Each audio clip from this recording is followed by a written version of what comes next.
Wafugaji wengi wa bata wanafuga bata bila kuwa na mpangilio, na hii inapelekea kutokupata faida iliyokuwa kubwa na kuweza kupata hasara kubwa sana. Kwa hiyo ndugu mfugaji, kuna vitu muhimu sana ambavyo inabidi uweze kuifahamu ili kusudi unapokuwa unafuga uweze kupata mpangilio. Tuweze kujua mpangilio gani ambao inabidi uwe nao ili kusudi uweze kukuza mtaji wa bata wako na bata wako waweze kukua vizuri. Awali ya yote, mpangilio wa kwanza kabisa ni kuhusiana na mpangilio wa swala zima la malazi au malazi au tuseme kwa lugha nyingine makazi ya bata. Kwani bata wako wanahitaji makazi yaliyokuwa ni mazuri. Ninapozungumzia makazi ya bata, moja kwa moja nazungumzia kuhusiana na swala zima la mabanda. Kwa hiyo bata wako wanapokuwa hawana banda nzuri au banda lilokuwa ni imara, banda ambalo linakuwa lina usalama wa bata na banda ambalo linakuwa lina ulinzi wa bata, ina maana kwa kweli wewe lazima utapata hasara, kwani utakuwa hauna mpangilio wote na bata wako watakuwa wanakufa aidha kwa kupata baridi, bata wako watapotea kwa kuibiwa, au bata wako pia wanaweza kupotea kwa kuliwa na wadudu. Kwa hiyo ndo kitu cha msingi sana. Na kitu kingine ndugu wafugaji ambacho ni changamoto pia ya kuwa na mpangilio mbovu ni kuhusiana na idadi ya bata.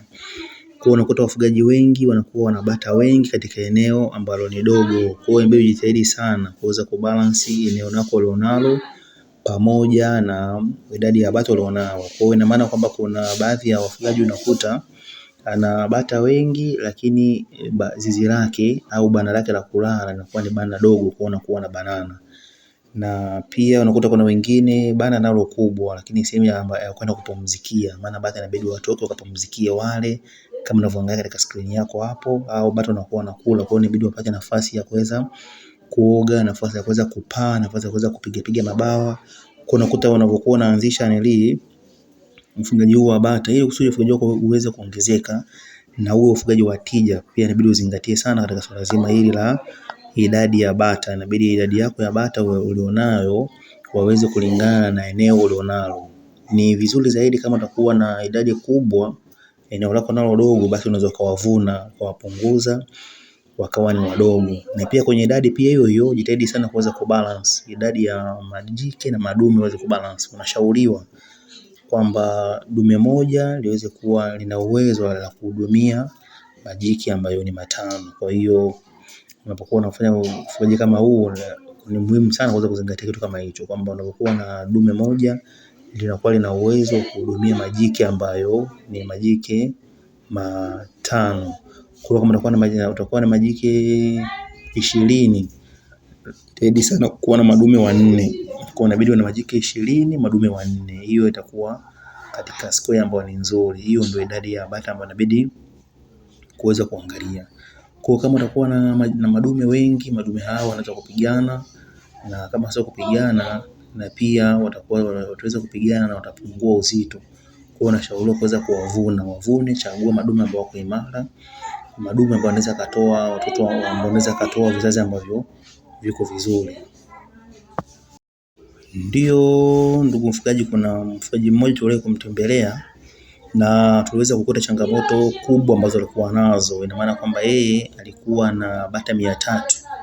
Katika bata hao 300 walikuwa na bata 50 ndio walikuwa ni madume, na bata nyingine 150 na pamoja na vifaranga walikuwa ni majike. Kwa hiyo unakuta ratio yake pale alikuwa na ratio ambayo sio nzuri. Ina maana kwamba bata 50 kwa bata 150. Kwa hiyo ni changamoto.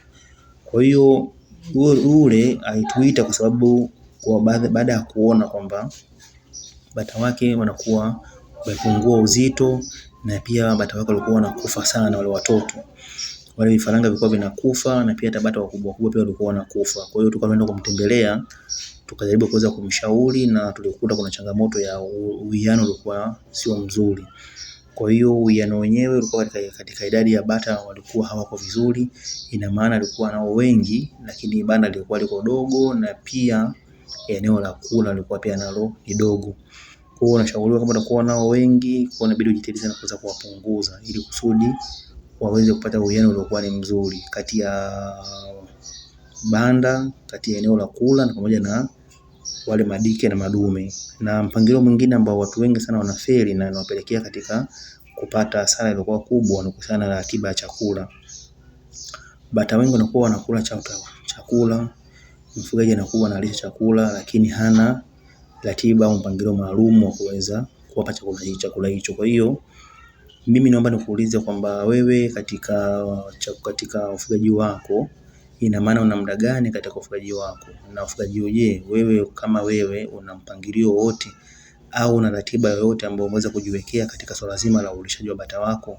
Kwa hiyo ni swala ambalo inabidi uweze kujiuliza na uweze kuchukua hatua. Kama utakuwa hauna mpangilio wa ratiba maalum ambayo inakuwezesha wewe kuweza kujua kwamba kwanza store yako ina chakula cha aina gani, na pia ni asubuhi, mchana, jioni, au bata wako wewe umewazoesha kuwapa chakula kiasi gani, ina maana hiyo itakuwa ni shida na itapelekea kutopata mavuno au kutopata ukuaji uliokuwa ni mzuri wa ongezeko la bata. Kwa hiyo kuhusiana na ratiba ya lishe ni kitu muhimu sana ambacho lazima uweze kukifanya ili mpangilio wako uweze kuwa vizuri. Kwa mpangilio ukiwa ni mbovu, na pia hata mavuno yatakuwa hayako vizuri. Ila mpangilio ukiwa mzuri na mavuno yako pia yatakuwa ni mazuri na utapata faida iliyokuwa nzuri. Kwa upigie hesabu ndani ya miaka 2-3 kama una mpangilio mzuri wa ufugaji wa bata, utakuwa na bata wangapi? Naamini kama utaanza na bata 10 na madume 2, na maana jumla bata 12. Naamini baada ya mwaka mmoja una uwezo wa kumiliki bata 200. Na kama utakuwa hauna bata 200 ndani ya mwaka mmoja, ina maana wewe utakuwa na changamoto. Kuna mambo ya kuweza kujiuliza na kuweza kuwasiliana na sisi ili kusudi tuweze kukusaidia, tupe mwongozo uliokuwa kamili, tuweze kukuongoza ili uweze kufanikisha na kuweza kufikia bata 200 au zaidi kama wanavyofanya wafugaji wengine. Na kusana kitu kingine ni swala zima la matibabu. Bata wengi wanakuta wanaumwa ila hawatibiwi kwa wakati, hauna ratiba maalum ya kuweza kuwa kinga, ina maana kuwapa chanjo, na pia hauna ratiba maalum ambayo unaweza kujua kama muda huu ni kuwapa dawa za minyoo au muda huu ni za kuwapa dawa za viroboto, unaona, na pia ni muda huu wa kuwapa vitamin na kadhalika. Kwa hiyo kama unakuwa hauna ratiba kama hizo, tayari ni mpangilio mbovu, wa ufugaji, na kwa kweli hautaweza kukua kiufugaji. Na maana utakuwa kama unao bata 3 au 4, utakuwa ni hao 4 au hao 3. Ina maana malengo yako wewe hataweza kutimia kuweza kumiliki bata zaidi ya 100 kwa ndani ya mwaka mmoja. Kwa hiyo ni vitu vya muhimu sana ambavyo inabidi uweze kuvifanya hivyo ili kusudi kutengeneza mpangilio uliokuwa ni mzuri. Na kama unataka maelekezo zaidi, ndio nakukumbusha tu kwamba uweze kucomment neno mpangilio. Ukisha comment neno mpangilio, sisi tutaweza kukusaidia kuweza kukuelekeza au kukupa mwongozo wa mpangilio gani ambao unabidi uweze kufanya ili kusudi kuweza kukua na kuweza kukua, ina maana kukua ufugaji na uweze kupiga hatua kubwa ambayo inatakiwa uwe nayo kama ambavyo wafugaji wengine wanakuwa nayo. Ni mambo ya kujiuliza kwamba kwa nini mpaka leo na mwaka mmoja au na miaka zaidi ya 2 na upo katika ufugaji huu wa bata, lakini hauna maendeleo yoyote na haujakuwa, ina maana bata wako hawajaongezeka, haujafikisha idadi ya 100. Ni mambo ambayo unabidi uweze kujiuliza kwamba ni kwa nini haujafikisha bata 100 mpaka leo. Kwa hiyo comment neno mpangilio, tutaweza kukupa mpangilio mzuri ambao utakufikisha moja kwa moja mpaka kuweza kukuza bata wako kutoka idadi uliokuwa nayo mpaka kuwa idadi zaidi ya 100 au 100 na kuendelea.